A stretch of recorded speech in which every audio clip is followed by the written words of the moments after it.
సుబ్రహ్మణ్యోగం సుబ్రహ్మణ్యోగం సుబ్రహ్మణ్యోం అని వేదంలో ఒక చోట ఈ పదం వినిపిస్తుంది. ఆ సుబ్రహ్మణ్య పదాతీన్ అని మరి ఒక సందర్భంగా క్రతువు నిర్వహించేటటువంటి సమయంలో యజ్ఞాగాది క్రతువులలో ఒక ఋతువిక్కును సుబ్రహ్మణ్యుడు అని స్వీకరిస్తుంది ఆ విధానం. సుబ్రహ్మణ్యుడు సరైనటువంటి మార్గ నిర్దేశం చేసేటటువంటి వాడు అని స్కంద పురాణం వివరిస్తుంది. ఈ భూమి శివుడు, భూమి మీద మొలకెత్తేటటువంటి చెట్లు చేమలు ప్రకృతి పార్వతి, భూమిలో ఉండేటటువంటి గురుత్వ ఆకర్షణ శక్తి సెంట్రల్ గ్రావిటేషన్ పవర్ అది గణపతి. సర్వజనమే వశమానయ వశమానయ, అందుకే ఆ మంత్రం.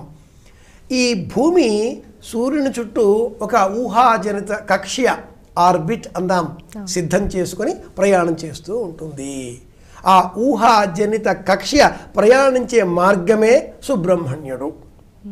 కాలరూపం సర్పస్వరూపం సుబ్రహ్మణ్యుడు.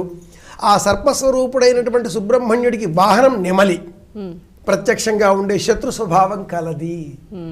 మనకు సైన్స్ పరంగా వైజ్ఞానికంగా పురాణ కథలను మనం అనుశీలనం చేసుకుంటే ఈ నక్షత్రాలన్నీ కూడా పురాణ కథనాలలో ఏవైతే చెప్పబడి ఉన్నాయో ఆ కథనాలన్నీ కూడా నమో అస్తు సర్పేభ్యో ఏకేచ పృథివీమను ఆ మంత్ర సూక్తాలలో ఆశ్లేష నక్షత్ర మండల సమీపంలో సంచారం చేసేటటువంటి నక్షత్రాల గతులే సుబ్రహ్మణ్య స్వరూపం అని మనకు ఋగ్వేద విజ్ఞానం జ్యోతిష విజ్ఞానం వివరిస్తుంది. ఆశ్లేష సర్పస్వరూపము. గణపతి మండలంలో కూడా నాగయజ్ఞోపవీతనుడు అన్నట్లుగా కూడా ఆయన చూపిస్తారు. చలించే స్వభావానికి కదిలే స్వభావానికి సుబ్రహ్మణ్యుడు అని పేరు. ఆ చలించే స్వభావాన్ని నియంత్రించేటటువంటిదే మయూరం ఆయన వాహనం. కనుక సుబ్రహ్మణ్యుడిని శివ కుటుంబంలోని వాడిగా శివుడు భూమి, పార్వతి ప్రకృతి, సుబ్రహ్మణ్య స్వామి ప్రయాణించే గమన వేగం గతిశీలత, స్థిరశక్తి గతిశక్తి అన్నప్పుడు స్థిరశక్తి గణపతి, గతిశక్తి కుమారస్వామి. సుబ్రహ్మణ్యుడు స్కందుడు శరవణభవుడు మురుగన్ అని తమిళియన్స్ పిలుచుకుంటారు. మురుగన్ అంటే అందగాడు అని అర్థం. శ్రావణ మాసంలో చవితి నాడు సుబ్రహ్మణ్యేశ్వర స్వామి వారిని పూజించాలి.